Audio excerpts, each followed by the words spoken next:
Olá, meu nome é Andréa Borelli e hoje vamos discutir alguns aspectos centrais da história chinesa. A China é um dos mais antigos países do mundo. A sua presença na história do mundo ela remete a muitos anos atrás. Os chineses estão presentes para nós desde o surgimento do macarrão, da pólvora e até hoje nós continuamos recebendo produtos e vendo os produtos que vêm da China.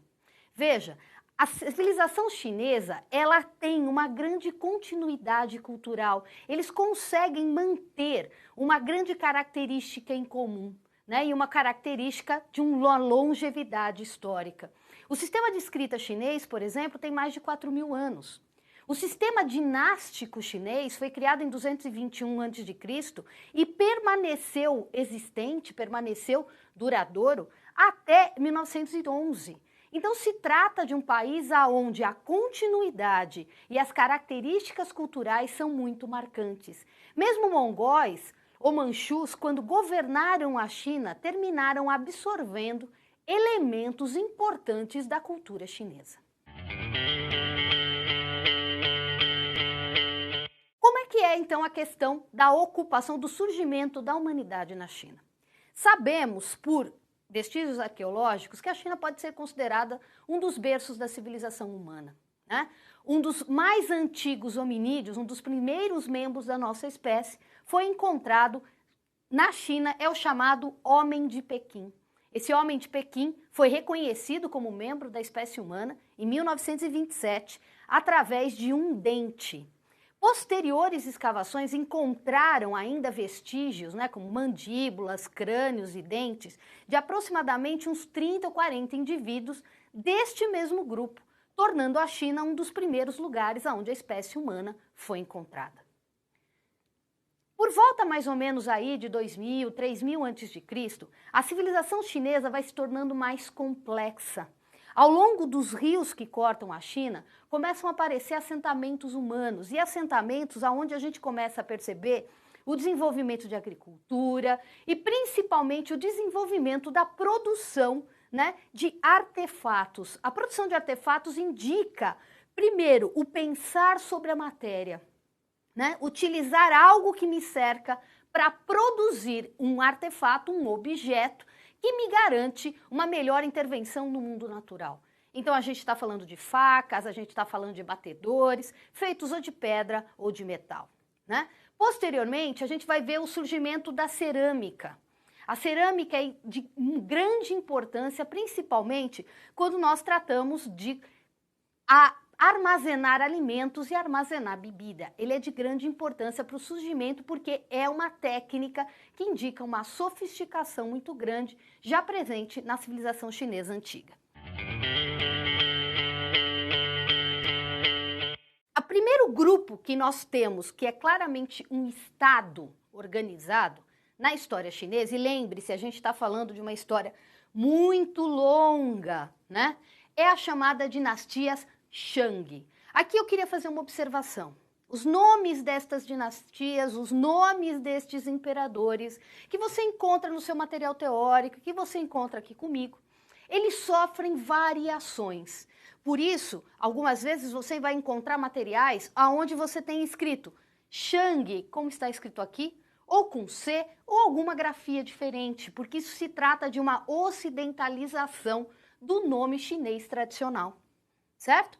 Então, esse primeiro grupo, que nós vamos chamar aqui de Shang, é o primeiro grupo claramente organizado. Nesse grupo eu consigo perceber uma organização burocrática que permite um controle do Estado sobre o indivíduo e principalmente permite também a cobrança de impostos. Nesse momento, a gente vai ter o desenvolvimento do sistema de escrita chinês, na qual eu tenho a presença de pictogramas e de fonogramas. Se trata de uma escrita bastante complexa que começa a ser desenvolvida aqui, né? E ela vai ser usada para registros administrativos e se trata, junto com o que a gente produz lá na Mesopotâmia e no Egito, um sistema bastante complexo de escrita. Além disso, os artesãos da dinastia Shang vão ser reconhecidos por sua imensa habilidade com o uso do jade, do bronze e do próprio ferro. De novo aqui a gente tem aquela característica para vocês, Zu ou Shu. Tá errado? Não, é uma questão da forma com a qual se faz a tradução. É preciso que vocês prestem atenção nisso, porque vocês vão encontrar, dependendo do material que vocês pesquisarem e se retomarem o material teórico ou mesmo retomarem o material complementar indicado, vocês vão perceber estas diferenças. Durante a dinastia Shou, que é uma continuação da dinastia Shang, quer dizer, eu substituo o Zhou pelo Shang, eu tenho um momento de ampliação e de florescimento da cultura. É um dos primeiros grandes auges da cultura chinesa. Nesse momento, você vai desenvolver e vai florescer dentro da sociedade chinesa elementos que já estavam presentes na dinastia Shang. Então, todo aquele aparato burocrático que eu via criado, ele vai desenvolver um conjunto de pessoas que vão ser chamados de os estudiosos. Esses estudiosos, eles começam, a maior parte deles como funcionários públicos, são pessoas alfabetizadas, e entre esse grupo se destaca uma pessoa em especial, que é o Confúcio.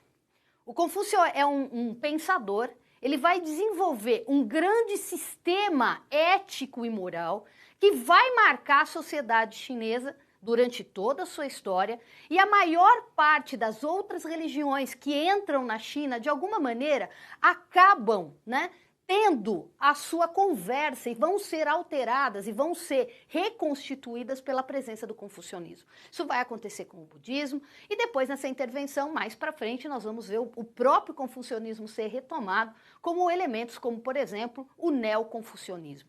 Mas é nesse momento que o Confúcio faz as suas obras e na qual ele estabelece este conjunto de regras morais e regras éticas que, vejam, marca a sociedade chinesa até hoje. Até hoje a gente tem elementos que permitem esse diálogo com o Confúcio. E se trata de um discurso moral.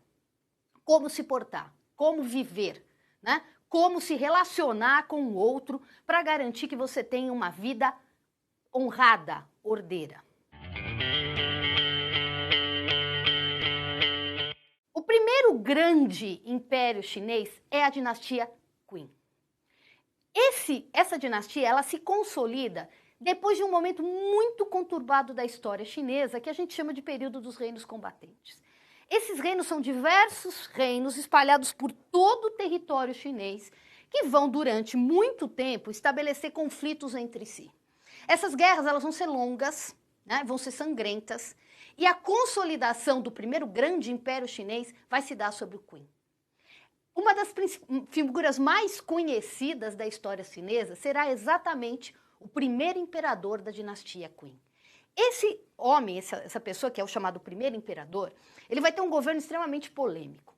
Se por um lado é um governo tremendamente competente, que estabiliza a situação econômica e a própria situação política na região, é um governo extremamente violento. O primeiro imperador, ele vai ser conhecido exatamente porque todo inimigo político termina sendo morto. A forma que ele tem de resolver oposição é morte. Ao final da sua vida, ele começa a ficar extremamente preocupado com a ideia da vida eterna. Ele quer viver para sempre. Então ele começa a tomar uma série de medidas e começa a procurar elixires e formas e maneiras de tentar prolongar a própria vida. Bem, mas como todo mundo, ele acaba morrendo, E o seu túmulo vai ser um dos túmulos mais grandiosos construídos na China, Ele fica na região de Xi'an, E o túmulo do primeiro imperador é onde você vai encontrar estas figuras aqui, os guerreiros de terracota. O que são esses guerreiros? O imperador, ele se faz enterrar com um simulacro do seu exército. Ele manda construir e produzir estátuas que representam todas as divisões do exército chinês, Você tem aqui um soldado, mas você tinha cavalaria, você tem os arqueiros, você tem os generais, enfim, todos eles representados em estátuas de tamanho natural que foram enterradas junto com o primeiro imperador.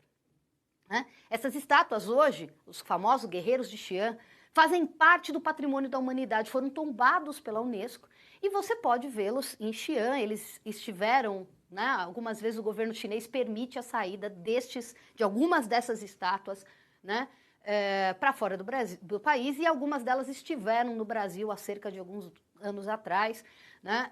Foram apresentadas para o público aqui em São Paulo, no Rio de Janeiro e em Brasília, né? Mas eles vão representar exatamente este primeiro momento. Inclusive, dentro da sociedade chinesa, há um grande medo do primeiro imperador, há uma série de situações nas quais se acha que o primeiro imperador pode retornar, e se ele retornar, ele vai retornar com a mesma ferocidade de sempre, matando, enfim, mas sempre trazendo a possibilidade de um governo extremamente competente. Isso é um dado que a gente tem que marcar. Se o primeiro imperador vai se destacar pela sua violência contra os seus inimigos, é também preciso destacar que ele faz um governo de coalizão e um governo competente, fazendo com que a China retome o seu crescimento, que havia entrado em colapso durante o período dos reinos combatentes. Depois do primeiro imperador, depois da dinastia Qin, a gente vê o surgimento da dinastia Han. Os Han vão ser conhecidos como um dos momentos em que a China atinge o seu auge, um dos grandes momentos de florescimento da sociedade chinesa. Primeiro, aqui voltamos a ter uma burocracia altamente sofisticada. Aquela burocracia que tinha lá começado a ser construída lá atrás, na dinastia Shang, ela começa a atingir uma perfeição de trabalho muito grande. Vários procedimentos vão ser organizados, então existe um procedimento a ser seguido pelos funcionários da dinastia. Se você vai fazer um censo, existe um procedimento a ser seguido. Então essa burocracia centraliza. Conforme ela centraliza, isso facilita o controle provincial e o controle municipal. Então você tem um grande controle e, de novo, esse controle está voltado ao quê? À cobrança dos impostos. Inclusive, esses procedimentos de recenseamento, eles passam a ser feitos com mais cuidado e com um período sistemático, de forma sistemática, né? O exército, nesse momento, também se expande. Então, o exército Han é um exército que vai ser conhecido pela sua imensa habilidade. Isso é herdado já lá dos exércitos Qin, onde você vai ter a expansão do território sob a dinastia Han. E, por fim, há um grande florescimento na cultura e há um grande florescimento na arte. A arte Han vai ser conhecida pela sua qualidade, tanto no trabalho de escultura, né, feita aí com bronze, ou no trabalho com o jade, né? Então a gente tem vários exemplares, como o cavalo voador, que vocês estão vendo aqui, né, da qualidade do artesão Han.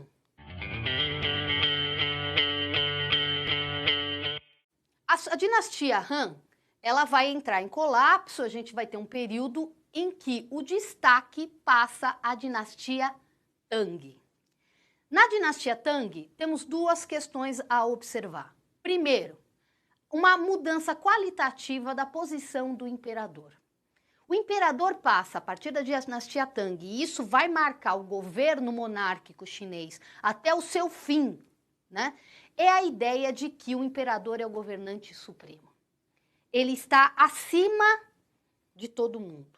Ele é superior, ele passa a controlar, numa qualidade quase divina, os destinos da sociedade. Isso é feito através, de novo, do aumento do poder da burocracia. Então, se eu tenho um imperador que é poderoso, eu tenho também o surgimento de uma série de pessoas que auxiliam esse imperador. Mas a mudança qualitativa é a ideia de que o imperador é uma figura suprema, é uma figura quase divina. Nesse momento, sobre a presença dos Tang, você vai ter a ampliação e a presença do budismo vindo da Índia, ocupando, né, os espaços culturais e religiosos dentro da China. Né? Obviamente, o budismo indiano vai sofrer influências, né, do próprio confucionismo, das próprias características da região e da sociedade chinesa. Mas a partir daqui, o budismo se torna não uma religião secundária na China, mas uma religião importante e uma religião aceita e praticada pela elite chinesa. Essa elite vai procurar alterar essa posição durante a dinastia Song. vai haver uma tentativa de retomar, né, elementos do confucionismo. Agora, não dá mais para imaginar que o confucionismo vai ficar igual, não vai. Né? Ele vai sofrer interferências do budismo. Vão surgir várias linhas do confucionismo, uma delas, como eu já tinha dito anteriormente, o neoconfucionismo. A dinastia Shung, ela enfrenta algumas questões interessantes. Primeiro, ela vai ter que lidar com a presença dos inimigos externos. E aí, o fim da dinastia Shung será exatamente no momento em que os mongóis conquistam a China, iniciando todo o período de governo mongol, iniciando isso com Kublai Khan. Né?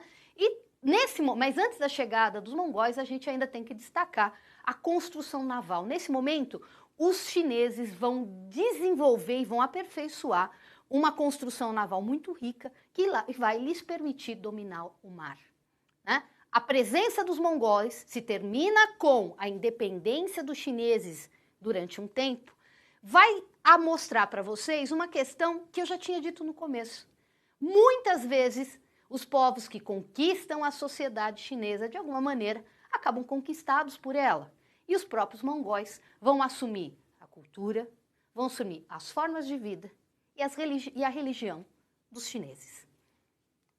Bem, obrigado. Lembre-se de retomar seu material didático e bons estudos.